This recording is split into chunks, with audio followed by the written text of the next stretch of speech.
Welcome to today's video, which is about awareness. Awareness and consciousness. Consciousness about what? About yourself, about your Lord, about others, and how do these three interact? Now, why is it important? Well, day to day, we interact with others. We interact with our Lord if we're religious. And we also interact with ourselves. We don't realize that there is things going on within ourselves on a day-to-day basis. Yes, it's thoughts.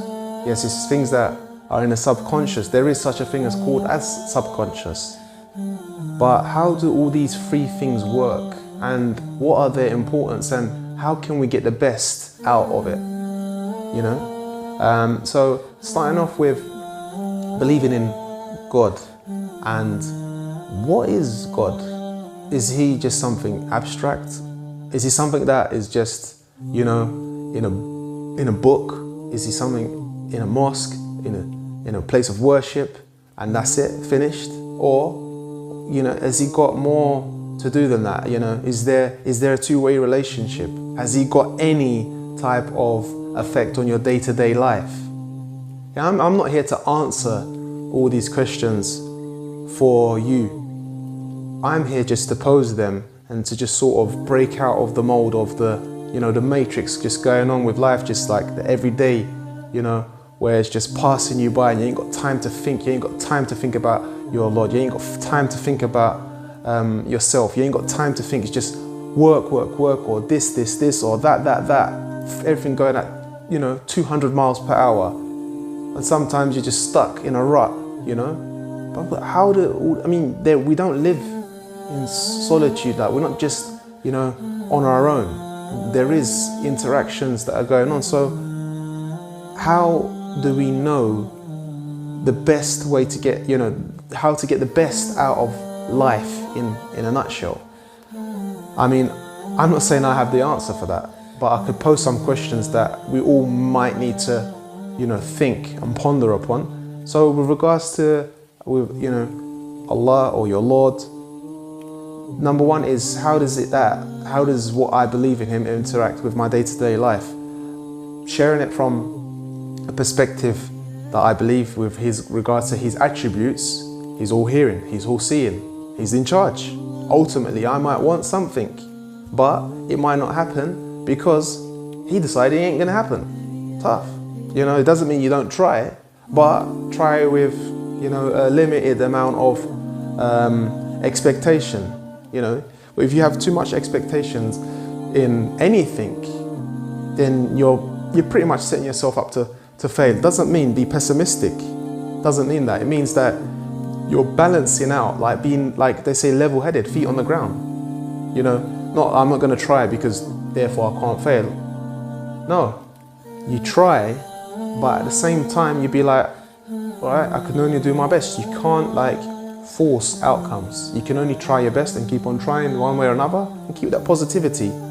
However, ultimately, not everything's in your hand. You could be a billionaire. Not everything's going to go your way. You could be a millionaire. It doesn't matter. You know, best team in the world. Going to lose someday. How could you lose? You're the best team in the world. So anyway, the point being is that how you think of your Lord and his power and what it does in your day-to-day life. Is he going to dictate everything that happens? We're working within his laws, of course. We still have to do what we've got to do. Life is a test. Are you going to be good or bad or whatever you're going to do? So that's one part. How you view him and his importance will then reflect on your actions and how careful you are or not in regards to that. So the second point is ourselves. What's going on? Sorry to say, like, what is going on in that head of ours? Why can't we switch off at night sometimes? And what makes us happy? We're really complex. Sometimes you get the old saying, you know, women are complex. You know, sorry, you know, to say that, people say that. Well, actually, you know, the truth is that we're all complex. We're all unique, we're all different, you know. Children, same family, kids have got all the different personalities, brothers and sisters. You know, parents, you know, so many, there's differences no matter how similar circumstances in which we're brought up. So, you know, we just need to try and understand ourselves and actually be aware of what is going on in our head. That's number one, being aware. How do I feel about this? How do I feel about my Lord? How do I feel about, you know, something greater than me? And what am I doing? You know, sometimes we feel guilty. Is that a good thing or is it a bad thing? You know, we need to be humble. You know, be humble and be true to ourselves ultimately. You know, to get that inner peace. Like I was saying about subconsciousness earlier on. So, what is the point, and what do I mean? Let's just try to summarize and keep it in regards to ourselves, is that we've got thoughts, feelings, we've got things that we want, we've got things that we believe in that are right, and you've got other people that we're trying to possibly please. And there's some, you know, there's a three-way, can be battle going on. Others want to make them happy, but then I want to be happy, but then do I want to make my Lord happy? Do these things always agree? No, they don't always agree. So, you know, you've got to see what settles in your heart. What makes you happy? Like what's sitting down? And you know, like not what's sitting down is just for not what's just in that moment of time. Actually, it's about what stays there after. You know, you've done that and then bang, you're feeling still good after. You're sleeping good after. All right, sounds like it's working. It's good. But if you're doing it and then you'd be like, it's not sitting right with me. It's not good. I'm not feeling it. You know, or it's just, I mean, it might not be something that you even express. You might not even be aware of it. Awareness, that's the whole point. Awareness, what is, you know, like, that's why maybe I'm not sleeping good. That's why I'm not able to maybe eat, or blah de blah is not working for me. That's the whole point. Trigger, that's what I want to do, is like try and trigger. I mean, coming from qualified counselling background, and I'm just trying to share some reflections. So now the whole point, the last part, which is others. Obviously, we're not living in a bubble. The world doesn't revolve around us. We like that in the sense that we like people to give us attention. It's natural to be loved, to be liked. Yeah. Anyway, but summarize it into 2 points: how we treat others, and you know what governs that, and how others treat us. You know, how does this make us feel? You know, are we thick-skinned? Do we need to be thick-skinned? How much should we care about what others say?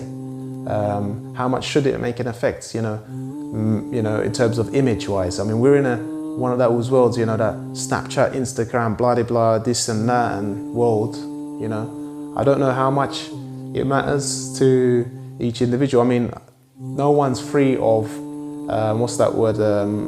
That care, complete free of caring about what other people think.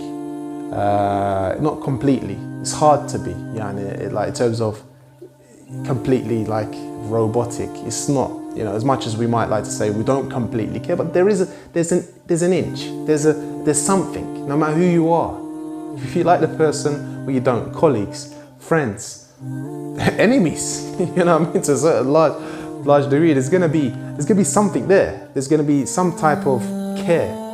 So, well, what's going to govern how you interact? I guess, I mean, like, in my opinion, is fairness. You know, treating someone fairly regardless. You know, how you'd like to be treated. Don't have to agree, like a person, to be treating them fairly. You know, to wanting good for people in general. You know, humankind, people. You know, we're all human beings, we're all on planet Earth, you know, trying to be happy, get the best out of our life for ourselves, some for our families, and X, Y, and Z. You know, there is commonalities there, you know, so burst the bubble of that we're living in our own bubble, there's other people in it, and trying to get the best out of every day, every relationship that we have with whomever, and live it in that moment. So, in summary, it's just about raising awareness, triggering some thoughts, you know, wake up, you know, and wake up to yourself. Wake up to what's going on in that body, in that soul. You know, there's definitely something going on in there and something in here. You can't say you don't feel anything in here. Trust me, when you feel pain, you know, you can feel it here as well.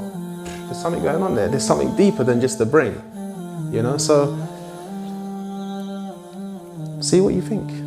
That is, you know, a first part, and hopefully there might be different topics and stuff like that. I mean, what's triggered me in a nutshell to do these type of videos is just basically I feel that, you know, I want to get things off my chest of a perspective of more of a psychological aspect of what's going on, you know, rather than a specific religious text-based. More I want to go from the psychological aspect, counselling aspect, and ultimately I'm not there to say this is right, that's wrong, bang, bang, bang. No. Look, in the sense that I'm saying is that empowerment. You know, counselling teaches you to listen. Obviously, I'm not listening. I'm more listening, sharing my reflections, trying to trigger. You listen to yourself. You know, whether you're talking to someone else, you listen to how you think. You think out loud sometimes. Write it down. You know, if you haven't got anybody close that you know you can share your vulnerability with, and then see what you really think about these issues, if they're important to you, if it exists for you. You know, what is the answer for you? What is the best you? What's going to get you the best version of your life? And hopefully we can have better communities, better societies, you know, more considerate of each other, ultimately.